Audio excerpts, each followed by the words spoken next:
This is Montreal Now with Aaron Rand and Natasha Hall. CJAD 800. By the way, Jim, just before we jump in here, I did want to mention for folks, in case they're wondering, the Dow Jones today closed about 5 minutes ago, closed down over 1,000 points down today. That's almost a little over 3%. So in case anyone's just kind of panicking, it's okay. Well, maybe it's not okay. No, it's not okay. 1,000 points is a lot. 3% is a huge move in one day. So just to let you know. You almost wound up I'm sorry. with my phone on the floor and me running out of the room, shrieking. I'm sorry. Okay. Like Homer Simpson. Want to let you know. No, it always, what goes up comes down. Oh, well, today was the big conference they had. Jerome Powell was head of the U.S. Fed. Yeah. They do their big shebang every year in Wyoming. So he said something. It's officially called the shebang. Of course. He announced today that inflation is going to be a little tougher than they thought, and it's going to be hurting. And the market never likes to hear someone say things are going to hurt. So the Dow having a very bad day today. Jim, let's talk what's going on here. I heard the clip from Valerie Plante. So this fight between Valerie Plante and, I don't know, everybody? The government, the police, what's going on? A little bit of piling on. Do you not smell fish in all of this, to tell you the truth? Explain. I mean, here we are. You know what the odds are on two separate newsrooms getting the same hit late at night, running with it, and dropping it like a couple of nuclear bombs on the mayor the next morning? Oh. Because what they're saying, we got La Presse and there's Journal, and now everyone else is picking up on it. And they're anonymous sources within the public security ministry. And isn't it interesting? I mean, I can't help but notice that as pressure began to build on the provincial government, or the Legault government's attitude towards Montreal, because this was really like the last straw, and here's Legault getting all kinds of flack for not basically hopping up and down. Something else happens in the province, violence like this. He's hopping up and down. He's texting. He's doing everything, and here he's not. He seems to be doing this by remote control, and we're in an election campaign. And then all of a sudden, Thursday night, La Presse, Journal de Montréal, anonymous people who are inside the public security ministry saying, it's kind of strange. We don't have anything official, but it's kind of weird. There's some people out here who think that, we gave them $30 million. They're taking the $30 million, but they are reducing their City of Montreal's contribution by a commensurate amount. Which, listen, anything is possible. But I say, I've been doing this a long time. The odds on this happening now, the timing on this is absolutely stinks. And given that it's going to be a major armed violence, is going to be a major election campaign. Until next week, until something else pops up, we've had this issue has been going on for 3 years. This problem has been going on for at least 3 years. All of a sudden, we have this big fireworks display. We've got the Montreal Police Department reactivating or expanding what is essentially its Eclipse Squad, which was getting all kinds of criticism from various community groups saying, it's racial profiling, they're going after kids of color, it's not fair. And to a certain extent, if I recall correctly, they actually dialed back their presence a bit. But now everybody's saying, this is terrible, murders here, shootings every other day, blah, blah, blah, let's get on this. There's a certain, how can I put it, I get the impression there's a certain amount of mise en scène going on here, that we do have a bad situation and that perhaps people are taking advantage of it on both sides of the electoral question to try and score points or defend themselves. So I would urge our listeners, by all means, the people on the ground reporting on these incidents of violence, by all means pay attention to it. And we cannot deny that statistically Montreal is a safe city, but people are worried, and they have reason to be worried. But all that said, I would be very, very careful about what any politician at any level of government says about this issue, because now it is not just a socially important issue, it is also a political issue. It's an election issue in the worst sense of that expression. Look, it's strange to even hear the words defund the police come up here on this side of the border, and yet the mayor said that today. Yeah.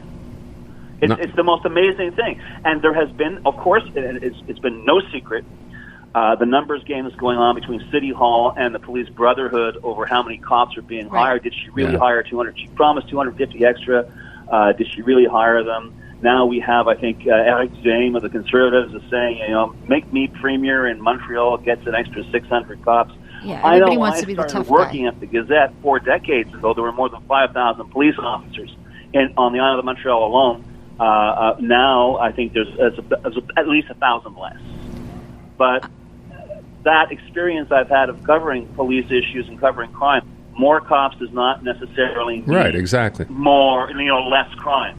It certainly means your police budget's going to go up. It certainly means your taxes are going to go up.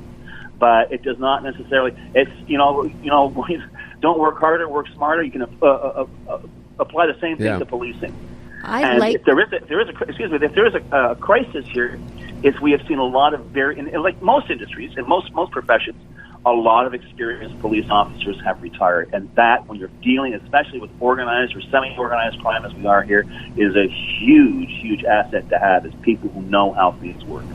And clearly, again, Valérie Plante is feeling the pressure, but I have to say, I like the tone that she's striking. I like that she's coming across as seriously peeved and like a don't mess with me kind of approach. I like what we're hearing from the mayor, but I'm not sure that it's landing that way with everyone. Well, but the problem is, and especially with in an issue like this, there are no grays, there are no nuances. People simply don't know enough about it, so it's just like either it's safe or it isn't. You're either for policing or you're against it. You're either supporting the criminals or you're supporting the cops. It's that kind of dumbed down American debate that we seem to have developing here in Montreal. Yep. And it's unfortunate because on the one hand, there are thugs out there, and they should be arrested, and they should be put away, and the shooting has to stop. But if you think this is happening in a vacuum, this is ridiculous. There are a myriad of factors. Street gangs, which is a misnomer at best. In Montreal, they're almost like they're more accurate. Back in the day, were street level gangs. Now we're seeing what can only be described as pop-up gangs. You're seeing a flood of weapons coming into Montreal, and you are seeing groups of individuals who may have mouthed off at each other before, who may have beat each other up before, maybe even stabbed each other. Now they're running around and they're all packing, and that's what the crisis is. And but that said, the backstory on that is not simple. All of a sudden, all these people didn't become thugs. There are a number of factors, and I don't want to sound like a social worker, but there's poverty, there's education, there is a feeling of alienation and hopelessness, and so I've seen this dance done a dozen times before. More cops, more raids, more. And believe me, you're going to see so many photo crews tagging along on police raids in the next couple of weeks. It won't even be funny. But all that said, in the end, the root issue of the problem is not being addressed, because right now it's all about headlines. Right now, it's all about policy. Yeah, absolutely. Jim, I want to just, before we run out of time here, give me your take on this whole idea of daycare spots. You mentioned immigration levels. I just want to ask you with regard to daycare spots. I thought the CAC had this covered when they said last week, oh, you know what?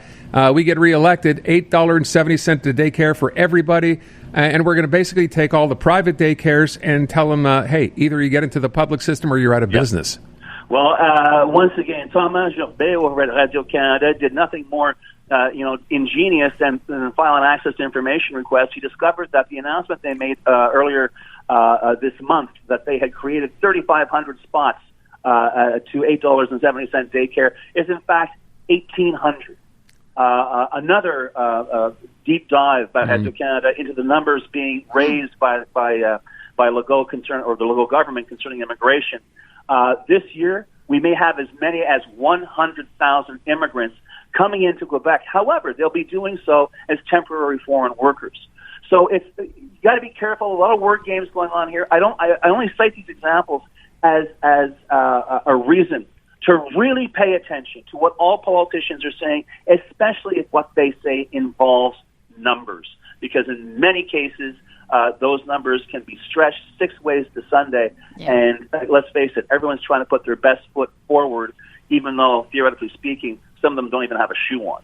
I'd like to see someone come out and go, this is a lie, this is a lie, this is a lie, because the numbers, there's a lot of fudging going on here, Jim. I know they won't do that in an election campaign, but I imagine it will come up. You won't be hearing it in English, but maybe you'll hear it. Oh, there you go, yeah. Page. James Mennie over at the Montreal Gazette. Thank you, Jim. Have a great weekend. All right, you too.